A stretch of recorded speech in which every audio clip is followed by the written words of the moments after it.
Welcome to TEIMAS Talks. I'm Perla Gándara, and today we have the pleasure of hosting Aizea Astor, Legal and Policy Officer at FIAD, the European Waste Management Association. At her post in Brussels, she is involved in shaping the evolving legal framework for waste management and circular economy across Europe. Her strong legal foundation is complemented by international experience in environmental law, policy and compliance.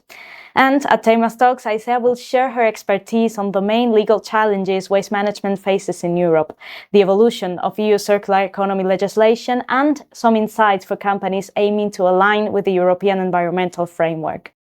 Welcome, Aizea. Thank you very much. Good afternoon. Good afternoon. I would like to ask you, you currently serve as a legal and policy officer at FIAD, and from your point of view, what would you say are the main legal challenges waste management is currently facing in Europe? Waste management, the sector has developed into today being a highly specialized industry. So we are decontaminating the environment, destroying substances of concern, but also being able to supply secondary raw materials and energy to our economy. And this has been thanks to European policy that has really strengthened this role of the sector. But we also see how some reports like the early warning report in 2023 or the environmental implementation report from this year, but even simply looking at statistics, policies are not enough.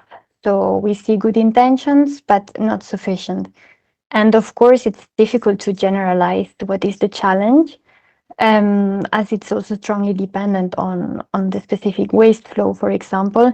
But if we would like to maybe focus on two things that could be generally applicable, we can see a problem with the enforcement of the legislation, with the implementation of the legislation. We have maybe good laws, but they are not sufficiently well implemented in practice. And this is also leading to big disparities between member states, between regions in Europe. And this is, of course, a challenge. I give you an example, the early warning report, which is a report that the Commission made to see how countries, how member states are forecasted to achieve some targets in relation to waste management. And here, the plastic packaging recycling target of 50% that is due in this year, 2025, the forecast was that 19 member states would struggle to meet it, and this is a very high number.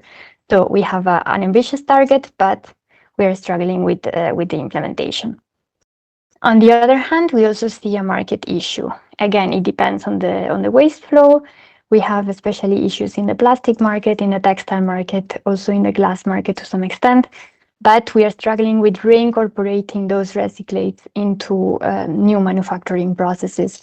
And here, very clearly, we look at the statistics. We have what we call the circular material use rate that is indicating this, and it's very, very stagnated in the past years.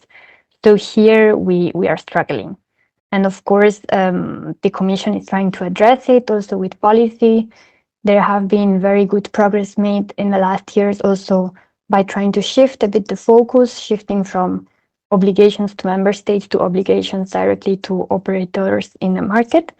So here a good example is an obligation to incorporate recycled content in new product. This is a very, very important step. But again, market surveillance is very important because what we see is that, yes, we have stimulated demand. Companies want to comply and meet these targets, but we are importing a lot of recyclates from outside of the EU. And at the moment, we see our markets flooded with cheap recyclates that are of unknown and questionable origin. So because market surveillance is not able to ensure a fair competition with our recyclates, but also not even to ensure that those are real recyclates and not virgin materials. So here, this is again how we see the continuation of a same problem of basically enforcement and implementation of legislation. Well, thank you. That really clarifies the main legal hurdles for waste management across Europe. And now we are in a context of new sector regulations, such as the waste shipment regulation, the packaging regulation, and other key texts. From your perspective, what concerns or uncertainties are these regulatory changes raising for companies? In general, the previous European mandate was marked by frenetic legislative activity. So there is a lot to adapt to, and already this is a challenge on its own. But if we want to look at these examples you're giving, so starting with the waste shipment regulation, we can think about the digitalisation of the procedures. And here, this is something that is supposed to simplify, to streamline shipments, and this is something that also from the waste management industry has been really supported. But of course, companies now really need to adapt. They need to adapt well-established and automated procedures that they already had and change it into this new system. And at this moment, the deadline is approaching, but we do not have sufficient clarity. So, of course, this transition now is raising very strong concerns. And this is not only this, but the waste shipment regulation brought really a lot of changes. No, we see also strong restrictions in relation to exports to third countries. So this means that some markets are going to be closed very soon. And this is, of course, also putting at risk the competitiveness and the innovative strengths of our recyclers here in Europe. So we will have more waste that will not only have to be recycled here, but also reincorporated here into our economy. And this is good in principle, but it's only going to work if we also have a strong demand for those recyclates. And this is what is currently not working.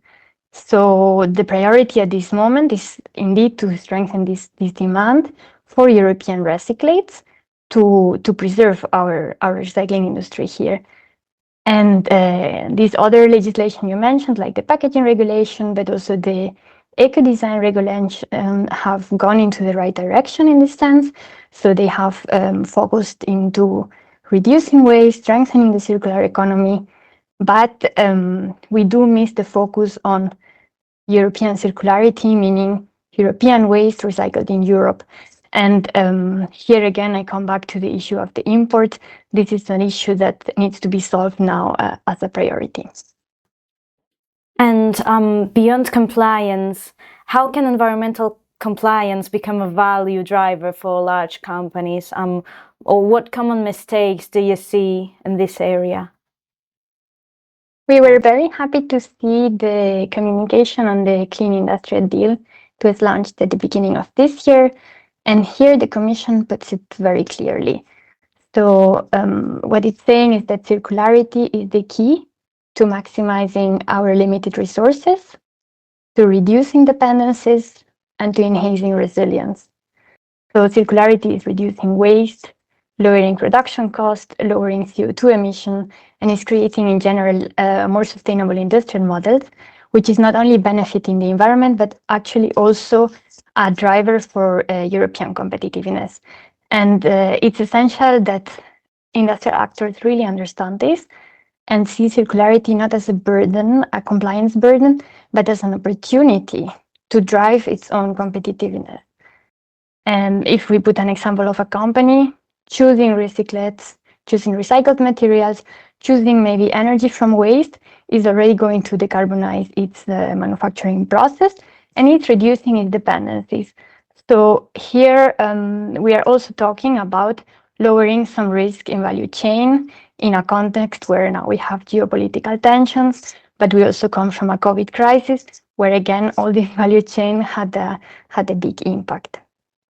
And again, from your experience, to what extent do you think the European legal framework is structurally supporting the transition to a truly circular economy beyond just recycling? And do you feel that current legislation effectively promotes strategies such as eco-design, reuse, or industrial symbiosis, or are we still too focused on managing waste once it has been generated? It's clear that our policies have started addressing the waste hierarchy from the bottom. But this is also the reality. And what we want is, of course, to progress. And here, progress means moving up the waste hierarchy as much as possible, always understanding that all waste management technologies are going to be needed and are going to be important. But we need to find the right space for each of them. In the last mandate, there was, in my opinion, very, very good progress in hiring up the waste hierarchy. We've mentioned already eco-design regulation, packaging regulation. There was a very strong focus on eco-design, and this is really important also for the waste management sector. So the idea is to, in future, have better products that are more durable, longer lasting, more reusable for this reason, less substances of concern, recyclable by design, and incorporating also recycled content. So here, the focus or the idea of eco-design is going far beyond energy efficiency as we know it today. And it's going to be, in my opinion, a true game changer for sustainability as a broad concept. And just to give you an example, the Commission is actually already working on eco-design rule for textiles, for clothing in particular. So the work has already started. And textiles is also a good example as a waste flow where the reuse has been a very important part of the waste management activity. So here, waste management companies are having a very important role in the second-hand market because of collection, because of sorting, and so on.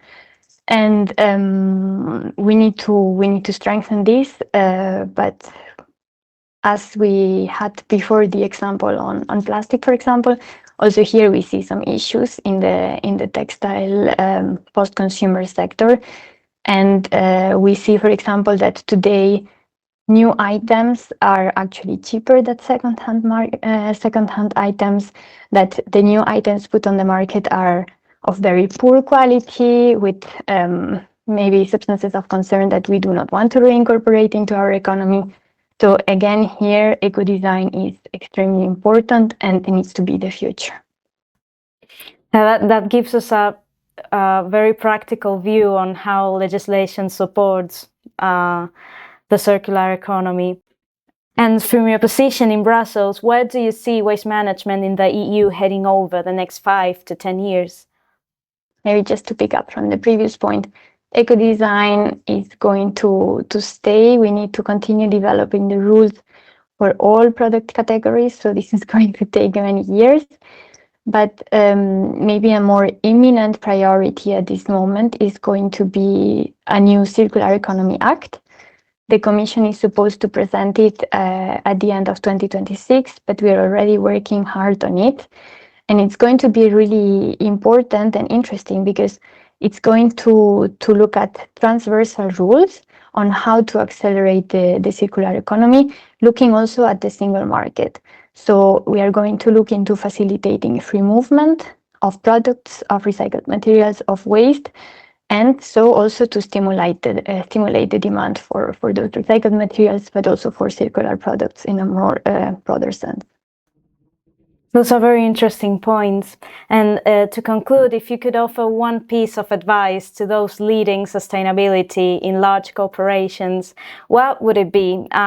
Where should they focus their efforts to stay aligned with the European environmental law?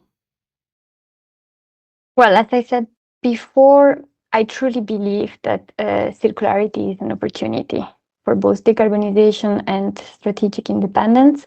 So I think it must be a priority for companies, not only for their competitiveness, but also for the competitiveness of the European economy as a whole. Thank you, Aizea, so much for sharing these thoughts, for sharing your experience and your ideas. And that concludes today's session, today's discussion. Our sincere thanks for sharing these insights with us. Thank you very much. It's been a pleasure. And thank you, as always, for tuning in to TEIMAS Talks. Join us next time for more perspectives on waste management and circular economy. Until next time.